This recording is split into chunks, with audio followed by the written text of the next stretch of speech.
Welcome to SunnySpeaks, here again with another review for you, and you. And today, beautiful people, I'm here to talk about The Substance, directed by Coralie Fargeat. Looking at my notes here, the first thing that I realized when I was seeing the movie yesterday was that this is directed by an expert. Coralie Fargeat really has an eye for the way that she wants to go about filmmaking, and I really appreciated seeing that visual language from a shot selection, like the lighting, the effects from like practical and CG. It just all felt like this person not only has been doing this for a while, but will continue to hone their craft and get better. And I really appreciated like the effort being put into this film. But not just by her with the direction, but also the main two stars, which are Demi Moore and Margaret Qualley. Demi Moore playing Elizabeth and Margaret Qualley playing Sue. Kind of playing duo characters, like the same character, but kind of two different sides of it, double consciousness type stuff, which I really appreciated. The movie asked the question of, have you ever wanted to be a better version of yourself? And I think that's something we can all relate to. Me being a ball of human insecurity, I definitely understand what that's like. And so I appreciated that this movie kind of shows that like the grass is not always greener if you had that reality. And I thought that was pretty cool. Dennis Quaid also plays a character in this that is easily the most disgusting part of this movie to me. He plays a very hellish character, and I say that with compliments. I think that he played the role that they wanted him to play very well. Maybe too well, but I don't know the man, so I won't put that on his jacket. When it comes to the gore, because that's really what this movie has been talked about for, like it's really been circulating because of just different scenes or even just like the way people talk about it.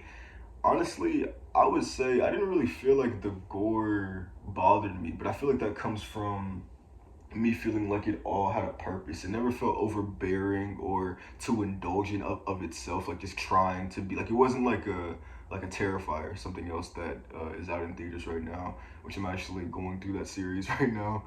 But yeah, it's not a Terrifier where like it's gore for the sake of gore. Everything, not only is the gore very inventive and creative in how it goes about doing things because of the nature of the story, but it also never feels like it's happening just because it wants to happen. There's all purpose for things, and it's all related to the message of the film, which is what I truly appreciate the most about this film. What I think, especially when it comes to Demi Moore and Margaret Qualley, I feel like they really give a lot to their performances because the message is something very real and very profound.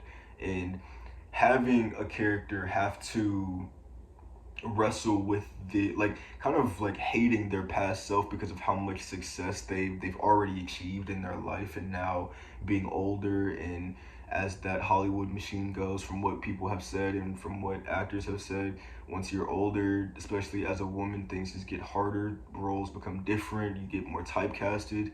And it's interesting to place a character in a position where they are choosing to be a better version of themselves rather than being themselves, and what that takes and what that eats at you, like what that does to who you are currently, and not taking the present as a blessing because you want to reclaim the past. And again, I think that's something that we can all relate to in different ways. So this movie being like a horror movie, which is more of a dark comedy, because I was honestly laughing at many things in this movie. It's very just absurd and ridiculous, while also being very dark. Like it is a dark comedy. Definitely, if you call it a horror, I completely get that. Um, but yeah, definitely feel like the message of the movie, and using that vehicle, using like a Hall of Fame, like having like a star on that. I forgot what that's called. The Hollywood Walk of Fame, I think.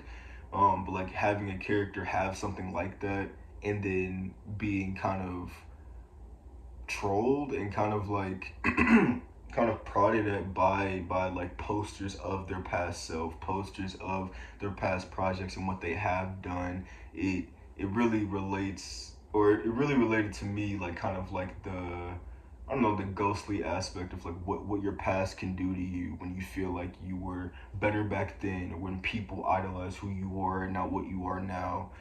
I really appreciated that. The one thing about this movie that I think is a little difficult is the runtime. I don't remember exactly what it was. I think it was around like 2 hours 20, something like that. But I know it was over 2 hours.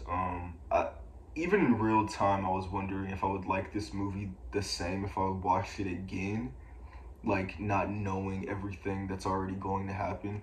I feel like for me, it's tough because I feel like the runtime of this movie allows the last act to really hit, and it also allows it allows the actors to have a lot of beats in their scenes that are more quiet and more reflective. That really lets you connect to these people. Both of them I felt bad for in ways, and both of them also didn't trust.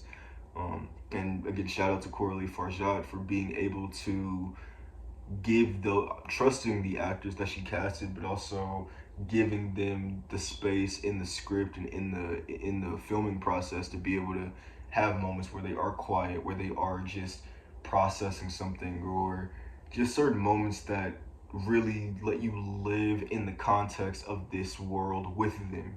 The world itself that she creates, and this is also very strange too, very like I don't know, like hyper and kind of like almost like drug trip esque. Like it's very, I don't know. It doesn't feel real, but it also feels very real as far as like the consequences and the emotional, the emo.